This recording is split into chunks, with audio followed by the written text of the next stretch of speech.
الحمد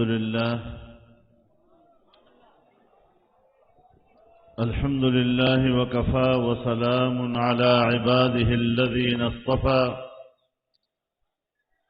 لا سيما على سيد الرسل وخاتم الأنبياء وعلى آله وصحبه ومن بهديه مهتدى. أما بعد فأعوذ بالله من الشيطان الرجيم. بسم الله الرحمن الرحيم. يريدون ليطفئوا نور الله بأفواههم والله متم نوره ولو كره الكافرون. صدق الله العظيم. جناب صدر محترم،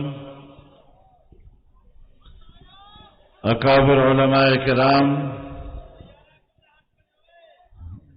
بزرگان ملت، میرے دوستوں اور بھائیوں،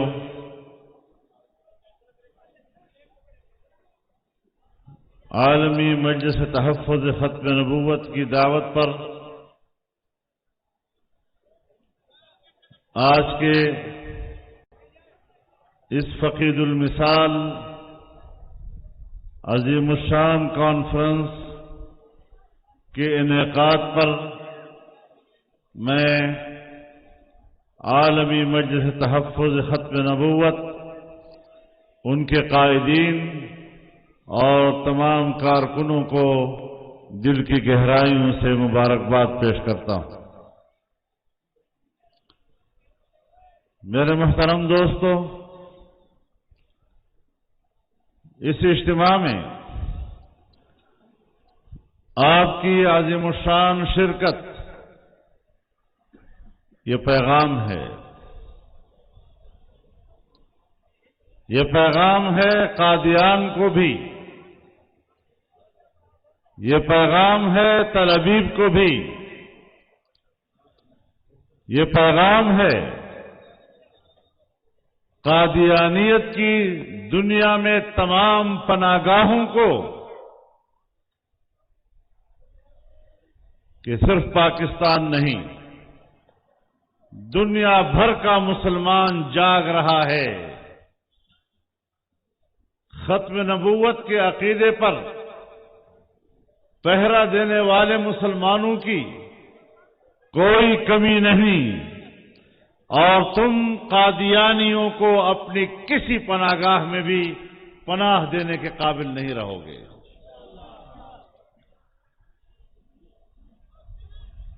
ایک فتنہ ہے، اور ہمارے اکابر و اسلاف نے اس فتنے کی سرکوبی کا آغاز کیا، اور بالآخر پاکستان کی سرزمین پر، پاکستان کے پارلیمنٹ میں ان کو ڈھیر کر دیا۔ انشاءاللہ ہم زندہ ہیں، اور اللہ کے فضل و کرم سے اس عقیدے کی تحفظ کے لیے دنیا یہ مت سوچے کہ پاکستان میں ہم زندہ رہیں گے اور قادیانیوں کو کوئی مسلمان کہہ سکے گا۔ یہ فیصلے ہم کئی بار جیت چکے ہیں۔ پاکستان بننے سے پہلے بہاولپور کی ریاست میں ایک خاتون کی دعوے داری پر طویل مقدمہ لڑا گیا، اور دلائل و براہین کے ساتھ انہیں غیر مسلم اقلیت قرار دیا گیا۔ جنوبی افریقہ کی عدالت میں مقدمہ لڑا گیا، اور وہاں پر وہ مقدمہ ہار گئے۔ دلائل و براہین کی بنیاد پر وہ اپنے آپ کو مسلمان ثابت نہیں